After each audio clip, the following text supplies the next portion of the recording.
திருச்சிற்றம்பலம். மூவேழ் சுற்றம் முரணுரு நரகிடை ஆழாமே அருள் அரசே போற்றி என்பது திருவாசகம். நாம் செய்யும் சிவபுண்ணியங்களும் தான தர்மங்களும் 21 தலைமுறையை நரகத்தில் வீழாமல் ஈசன் காக்கின்றான் என்பது மணிவாசகரின் அருள்வாக்கு. அதன்படி தர்மமிகு சென்னை சிவலோக திருமடத்தின் சோறு நித்திய அன்னதான சேவையானது தொடர்ந்து நடைபெறுவதும், குறிப்பாக அமாவாசை நாட்களில் முன்னோர்களுக்குரிய நாளில் மகா அன்னதானம் நடைபெறுவதும் வழக்கம். கடந்த அமாவாசையானது புரட்டாசி மாதத்தின் மகாளய அமாவாசை என்று தலையான அமாவாசை நன்னாள்.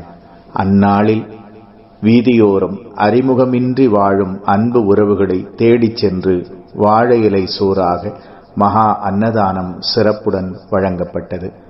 இதற்கு உறுதுணையாக இருந்த அன்பே சிவம் வாராகி பிள்ளைகள் குழுவைச் சேர்ந்த அன்பர்கள் அத்தனை பேருக்கும் ஈசனுடைய திருவருள் நிறைந்திருக்க வேண்டுகிறோம், வாழ்த்துகிறோம். திருச்சிற்றம்பலம்.